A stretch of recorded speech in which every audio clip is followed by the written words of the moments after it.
സംസ്ഥാനത്ത് 40 ലക്ഷത്തോളം വരുന്ന ക്ഷേമനിധി ബോർഡ് അംഗത്വമുള്ള ഗുണഭോക്താക്കൾക്ക് സർക്കാരിൻ്റെ ഭാഗത്തുനിന്ന് പ്രധാനപ്പെട്ട അറിയിപ്പുകൾ വന്നു കഴിഞ്ഞു. സംസ്ഥാനത്തെ 16-ൽ പരം ക്ഷേമനിധികൾ ചുരുക്കി 11 മാറ്റപ്പെടുക കൂടി ചെയ്യുകയാണ്. അതുമാത്രമല്ല, കൂടുതൽ കാര്യക്ഷമമാർന്ന അല്ലെങ്കിൽ ആനുകൂല്യങ്ങൾ മുടങ്ങാതെ ലഭിക്കുന്ന അല്ലെങ്കിൽ കുടിശ്ശിക പെൻഷൻ ഇല്ലാത്ത ആ ഒരു രീതിയിലേക്ക് കൃത്യമായിട്ട് ആനുകൂല്യങ്ങൾ വിതരണം ചെയ്യുന്ന രീതിയിലേക്ക്, അതോടൊപ്പം തന്നെ നിലവിൽ ഗുണഭോക്താക്കൾക്ക് ലഭിക്കേണ്ട ഒട്ടനവധി ആനുകൂല്യങ്ങളും സഹായങ്ങളുമുണ്ട്. അത് പല മേഖലകളിലും തടസ്സപ്പെടുന്ന സാഹചര്യങ്ങളുമുണ്ട്. എന്നാൽ ഇതെല്ലാം തന്നെ കാര്യക്ഷമമായിട്ട് മുൻപോട്ട് കൊണ്ടുപോകുന്നതിനും അതോടൊപ്പം തന്നെ ക്ഷേമനിധി ബോർഡുകൾ ലയിപ്പിക്കുന്നതിലൂടെ കൂടുതൽ കാര്യക്ഷമമായിട്ടുള്ള പ്രവർത്തനം, അതോടൊപ്പം തന്നെ ജീവനക്കാരുടെ എണ്ണം കുറയ്ക്കൽ, അങ്ങനെയുള്ള വിവിധ കാര്യങ്ങളെല്ലാം ഉദ്ദേശിച്ചുകൊണ്ട് ക്ഷേമനിധി ബോർഡുകളുടെ പ്രവർത്തനങ്ങൾ കൂടുതൽ മുൻപോട്ട് കൊണ്ടുപോകുന്നതിൻ്റെ ഭാഗമായിട്ടാണ് സർക്കാർ പുതിയ നടപടികൾ സ്വീകരിക്കുന്നത്. നമ്മളുടെ ഭാഗത്തു നിന്നുള്ള സഹകരണം കൂടി, അതായത് ക്ഷേമനിധി ബോർഡിൽ അംഗത്വമുള്ള 40 ലക്ഷം ആളുകളുടെ കൂടി സഹകരണം സർക്കാർ ആവശ്യപ്പെടുന്നുണ്ട്.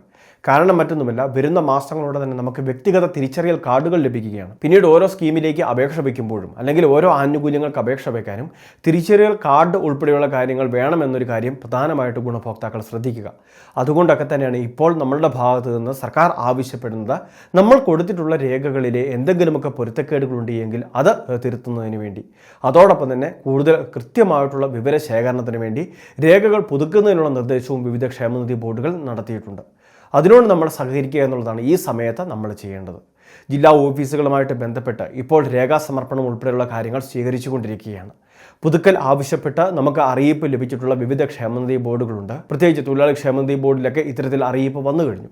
അതുമാത്രമല്ല, മറ്റ് വിവിധ ക്ഷേമനിധി ബോർഡുകളും സമാന രീതിയിൽ തന്നെ ഗുണഭോക്താക്കളോട് തങ്ങളുടെ ആധാർ കാർഡ്, അതോടൊപ്പം തന്നെ മറ്റ് മേൽവിലാസം തെളിയിക്കുന്ന രേഖകൾ അത് കൃത്യമായിട്ട് സമർപ്പിക്കുന്നതിന് വേണ്ടി, അതോടൊപ്പം തന്നെ ഗുണഭോക്താവിൻ്റെ ക്ഷേമനിധി അംഗത്വം തെളിയിക്കുന്ന പാസ്ബുക്കിൻ്റെ പകർപ്പ്, അതോടൊപ്പം തന്നെ ബാങ്ക് പാസ്ബുക്ക് ഡീറ്റെയിൽസ്, അങ്ങനെയുള്ള വിവിധ കാര്യങ്ങൾ കൃത്യമായിട്ട് ഈ സമയത്ത് ആവശ്യപ്പെട്ടിട്ടുണ്ട്.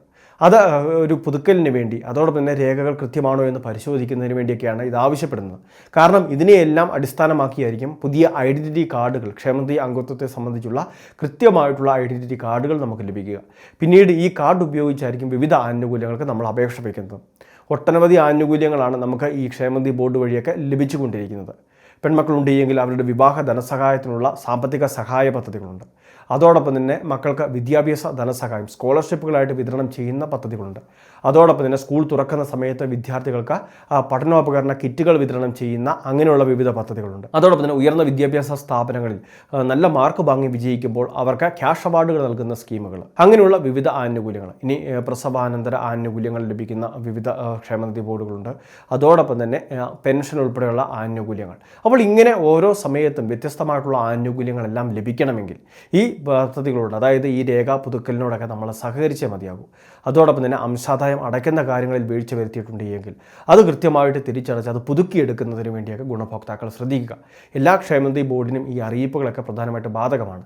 പിന്നെ ഈ ക്ഷേമനിധി ബോർഡുകൾ ആവശ്യപ്പെട്ടിട്ടുണ്ടെങ്കിൽ രേഖകൾ പുതുക്കുന്നതിന് വേണ്ടി ശ്രദ്ധിക്കണം. ജില്ലാ ഓഫീസുകളുമായിട്ട് ബന്ധപ്പെട്ട്, ഇനിയല്ല എങ്കിൽ ഓൺലൈൻ സർവീസ് സെൻറ്റർ വഴി പുതുക്കൽ സാധിക്കുമെങ്കിൽ ആ രീതിയിൽ ചെയ്യാനുള്ള നിർദ്ദേശം ലഭിച്ചവരെല്ലാം ആ കാര്യങ്ങൾ ചെയ്യേണ്ടതാണ്. അപ്പോൾ ഈ അറിയിപ്പ് തീർച്ചയായിട്ടും ക്ഷേമനിധി അംഗത്വമുള്ള എല്ലാവരും ഒന്ന് ശ്രദ്ധിക്കുക. എല്ലാവരിലേക്കും അറിയിപ്പ് ഷെയർ ചെയ്തെത്തിക്കുക. ഇതുപോലെ വിവിധ ഇൻഫർമേഷൻ തുടർന്ന് ലഭിക്കാൻ ചാനൽ സബ്സ്ക്രൈബ് ചെയ്യുക, ഫോളോ ചെയ്യുക.